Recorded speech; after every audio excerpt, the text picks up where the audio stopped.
हमारे साथ इख्तियार वली साहब मौजूद हैं, रहनुमा PMLN। शौकत बसरा साहब हमारे साथ होंगे पाकिस्तान तहरीक इंसाफ से। इख्तियार वली साहब, मैं स्टार्ट में आपसे करूंगा। पहले ये था डिमांड गवर्नमेंट की कि गैर मशरूत होने चाहिए, जो रखा है तहरीक इंसाफ ने शराइत जो रखी हैं कि ये 9 मई और 26 नवंबर पे जुडिशल इंक्वायरी होगी तो हम बात करेंगे। दूसरा, हमारे जो असीरान हैं उनको रिहा किया जाए। अब उससे भी वो रिपोर्टेडली वो पीछे आ गए हैं मामला के। चलें, गैर मशरूती से स्टार्ट तो हो, हुकूमत अब किस चीज़ का इंतज़ार कर रही है? क्यों नहीं करना चाहती हुकूमत? क्या उसकी वजह ये है कि जो वो मांग रहे हैं वो आप दे नहीं सकते उनको? Thank you very much Bajwa साहब।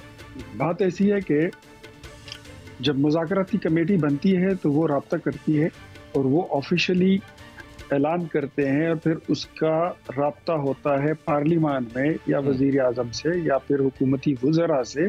और अगर वहाँ पे जाते हुए कोई शर्म महसूस होती हो तो फिर स्पीकर का चैम्बर हाजिर होता है। स्पीकर के चैम्बर में जाके उनको इन्फॉर्म किया जाता है कि हम मुज़ाकरात करना चाहते हैं, ये हमारी कमेटी है। तो उनकी बात और उनका मैसेज हुकूमत तक कन्वे कर दिया जाता है। अभी 24 घंटे के लिए ये लोग अच्छे बच्चे बने ही नहीं थे कि आज इन्होंने कह दिया कि हम मुज़ाकरात भी नहीं करते और अब तो हम असला लेकर आएंगे। अली अमीन ने बयान बांट दिया। तो बात सारी ये है कि अगर आपने मुज़ाकरात से पहले ये शर्त रख दी कि अगर आप फला काम करेंगे तो आपके साथ मुज़ाकरात होंगे, वरना मुज़ाकरात नहीं होगा। मुज़ाकरात तो इसीलिए होते हैं कि आप मुज़ाकरात की टेबल पर बैठते हैं। पॉलिटिकल लीडर्स और पॉलिटिकल पार्टीज के पास जो हथियार और टूल होता है वो डायलॉग होता है। डायलॉग जब शुरू होता है तो उसमें फिर आप जाके बात करते हैं कि आप 9 मई पे जुडिशल कमीशन बनाओ, आप 26 नवंबर पे जुडिशल कमीशन बनाओ, आप फलां चीज़ पे जुडिशल कमीशन बनाओ, कोई GAT बनाओ। वहाँ पे जाके फिर मुज़ाकरात शुरू होते हैं और आपके पॉइंट टू पॉइंट डिस्कशन शुरू हो जाती है। लेकिन before it take a start the dialogue thing, तो आप उससे पहले कह दें कि ये काम करें वरना फिर मुज़ाकरात भी नहीं होंगे, तो मतलब ये तो फिर वो ना करने वाली ही बात है। लेकिन वो इतना कोई मुश्किल काम तो नहीं है। मिसाल के तौर पे 9 मई पे एक जुडिशल इंक्वायरी करवाना, वो हुकूमत ने जुडिशल कमीशन अनाउंस करना है, फिर कोर्ट उस पर एक जज साहब मुकर्रर कर देंगी जो भी, और 26 नवंबर पे भी करवा लीजिए। उसमें इतना क्या वेट किस चीज़ का उसमें? अब आप एक स्टेप फॉरवर्ड ले लें, यू द गवर्नमेंट। देखिए, और इनकी क्या डिमांड्स है, यही है ना, 9 मई की है और 26 ईरान की रिहाई की भी है कि नाहक जिनको बंद किया हुआ उनको छोड़ा ईरान की। हाँ ठीक है, तो ये बातें क्या डायलॉग पे बैठ के नहीं हो सकती हैं, मुज़ाकराती कमेटी में नहीं हो सकती हैं। लेकिन डायलॉग के लिए आपको एक अच्छा माहौल भी देना होता है, आपको एक सॉफ्ट इन्वायरमेंट भी प्रोवाइड करना होता है। अगर आप वो नहीं कर रहे और आप पेशगी इतनी सख्त शराइत कर दें तो बात कैसे आगे बढ़ेगी? सही, अच्छा माहौल तो उन्होंने प्रोवाइड नहीं करना होता जिनके पास ताकत होती है। इन दिस केस आप चलें, हुकूमत क्या लेते हैं? तो ये इतने अजीबुल खलकत मखलूक है कि इनके साथ ये बातें हमारी उस वक़्त भी हुई जब ये हुकूमत में थे। हमने इनको ऑफर की थी कि आइए लेट्स मेक एक मीसाक करते हैं, जिसको चार्टर कहते हैं, चार्टर ऑफ इकोनॉमी। ये उस पे इन्होंने हमारा मजाक उड़ाया। इनको जब भी हमने फिर पार्लिमान के सिस्टम को चलाने की बात की और जो हमारे अरकान के साथ ज्यादती हो रही थी, जिस तरह, नहीं इतनी पुरानी नहीं है, अभी कल ही की बात है, अभी हम पे गुजरी है ना, इतनी पुरानी तो हमारे जख्म भी ताज़ा हैं।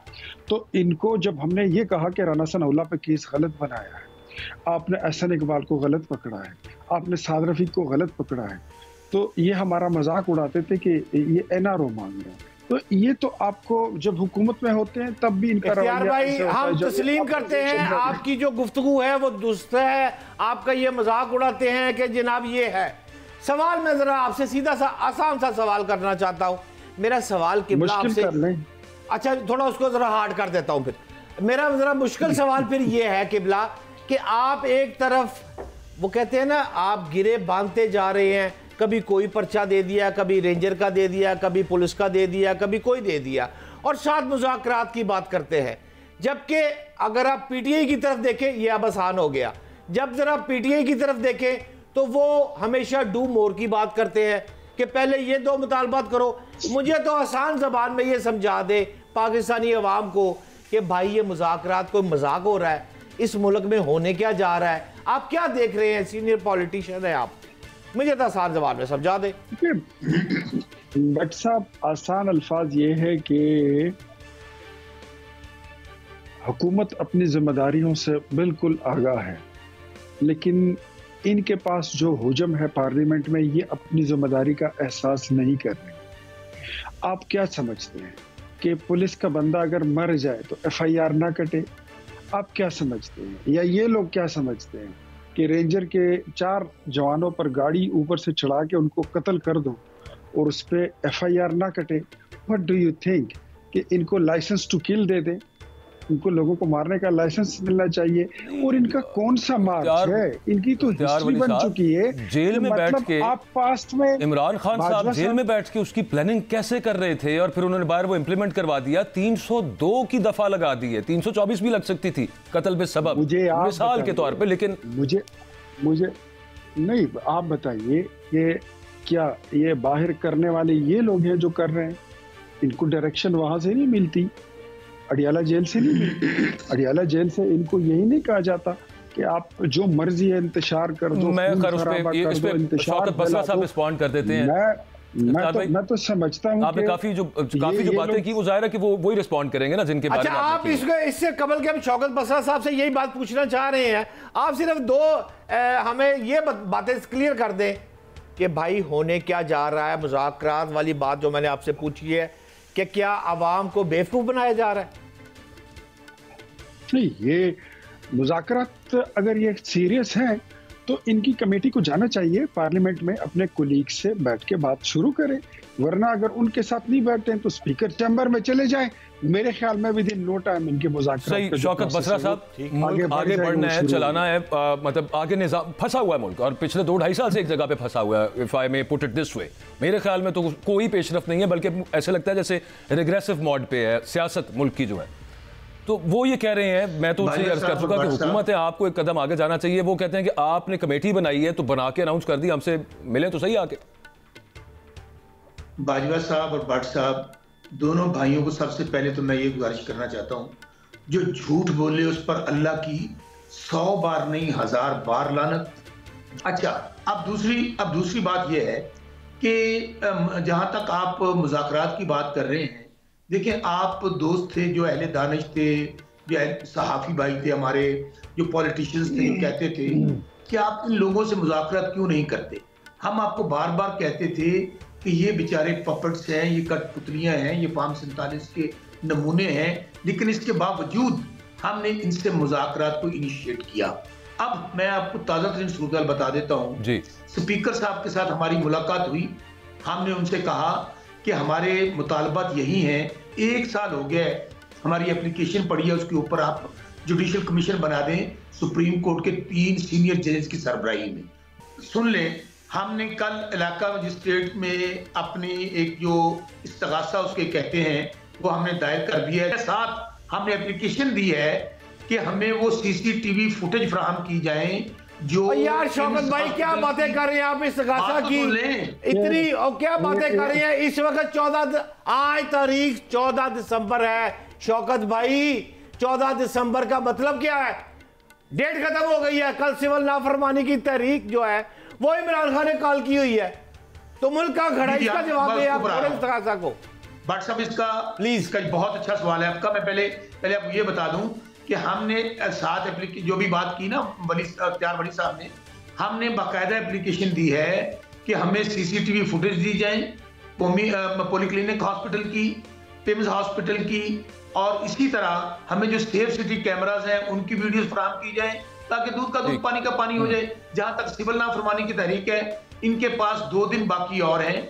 अगर इन्होंने हमारे मुतालबात तस्लीम ना किए और उसके ऊपर TORs ना बनाए, इनिशिएट ना किए, तो कोई कुव्वत हमें नहीं रोक सकेगी। उसके ऊपर हमारा पहला स्टेप जो है, हमारे जो ओवरसीज पाकिस्तान 99% जो तरीके इंसाफ के साथ हैं, जिनकी वजह से हमारे मुल्क के वसाइल और वो यहाँ पैसे भेजते हैं, और ये जो टोला बैठा है, जो चंद लोग हैं, जो चंद खानदान हैं, जो 70 साल से पाकिस्तान को चूस रहे हैं और वो लूट रहे हैं, वो हम उनको कहेंगे कि वो रेमिटेंसेस रोक दें।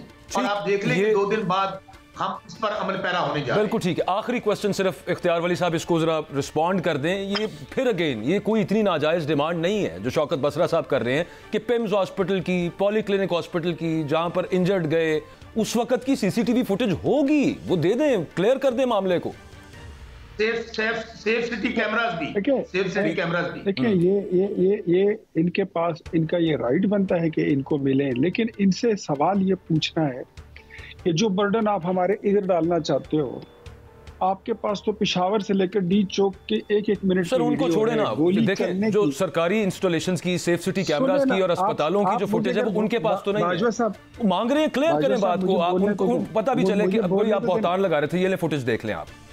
ठीक है, अच्छा ये आए, उसके लिए जो कानूनी प्रोसेस है, ये कोई ऐसे तो नहीं है ना कि ये बसरा साहब मुझसे शो में मांगे और मैं इनके हवाले कर दूं कि ये उसके लिए जो लीगल प्रोसेस है वो पूरे करें। डेफिनेटली इनको दरखास्त देनी पड़ेगी। अच्छा। ये दरखास्त दें, इनको मिल जाएगी। और दूसरी बात मैं आपको ये बताऊं कि इनके मिसिंग पर्सन का बयानिया भी ऐसा ही है। रात को मैं नसरुल्लाह मलिक साहब के शो में बैठा हुआ था, इन्होंने एक लिस्ट जारी की है कि इतने इतने लोग हमारे मिसिंग्स हैं। मैंने पहले इनको कह दिया था कि आपके सारे मिसिंग पर्सन्स आपको पेशावर में सीएम हाउस में मिल जाएंगे। अगर आपको बुशरा बीबी भी नहीं मिल रही है जो इधर अदालतों की मिसिंग है, वो आपको वहां पे मिल जाएगी। कल सर वो तो शो में, लाइव शो में खालिद मजारी नाम का एक शख्स वो टीवी पर आया और उसने कहा कि मेरा नाम पीटीआई वालों ने मिसिंग पर्सन पूरे पाकिस्तान में सर खालिद मजारी एक ही तो नहीं है। आईडी कार्ड का नंबर भी वही है, आईडी कार्ड का नंबर भी वही है, टेलीफोन नंबर भी वही है, बसरा साहब इस पर रिस्पॉन्ड कर दें, भी वही है, टाइम का मैं मेरे भी वही है। ठीक यार बाजवा साहब, ये तो दो चीजें बसरा साहब रिस्पॉन्ड कर दें। एक वो कह रहे हैं दरखास्त दें, आपको फुटेजेस दे देंगे, ऐसे तो नहीं आपको दे सकते। दूसरा वो कह रहे हैं ये कि आईडी कार्ड नंबर उस लिस्ट के अंदर, फोन नंबर और सारा कुछ और नाम वो उस बंदे का है जिसका ताल्लुक पीटीआई से नहीं है, और उसने ऑन एयर एतराफ किया कि भाई मैं तो ये लिस्ट में कहां पे मुझे डाल दिया। वंस अगेन झूठ बोलने वाले पर 100 बार अल्लाह की लानत। दूसरी बात, एक अल्लाह की अदालत है और एक ये दुनिया की अदालत है। मैं कहता हूं कि एक इंसान का कत्ल इंसानियत का कत्ल है। तो ये गलत बातें कर रहे हैं, देखें, और आप इनको फजूल में टाइम दे रहे। वो किसी को कातिल कह रहे हैं, ये हमें कातिल कह रहे हैं। ये खुद क्या चीजें हैं, इनको नहीं पता कि अली अमीन के गार्ड्स ने फायरिंग की है। ये क्यों उस पर पर्दा डाल रहे हैं? अली अमीन फुटेज से क्लियर हो जाएगा ना सर, यही तो वो कह रहे हैं कि सीसीटीवी फुटेज जो सेफ कैमरास की वहां पे लगी हुई है, इर्द गिर्द बिल्डिंग्स की भी फुटेज है, उससे क्लियर हो जाएगा किसने की। भागने लगे थे, जब ये भागने लगे और ये डी चौक छोड़ने लगे और बुशरा बीबी, उमर अयूब और अली अमीन एक गाड़ी में बैठे, तो उस वक्त इनके कारकुनों ने इन पे बोतलें मारी, इनको पत्थर मारे, तो उन्होंने फायरिंग नहीं की। हुजूर वाला, मैं वही कह रहा हूं ना कि उसका उसमें क्लैरिटी तभी आएगी जब फुटेज आप लोग दे देंगे और क्लियर कर देंगे जो इल्जाम आप लगा रहे हैं। तो यार बात ऐसी है कि मैं इनको इस तरह नहीं दे सकता। सरकारी चीज बाजवा साहब आपको पता है, तो आपको कोई सरकारी दस्तावेज अगर चाहिए होती है उसके लिए आपको दरखास्त देनी पड़ती है। चलें ठीक है, लास्ट रिस्पॉन्ड कर दें बसरा साहब। तो ये तो कोई प्रॉपर्टी नहीं है कि मैं इनके हवाले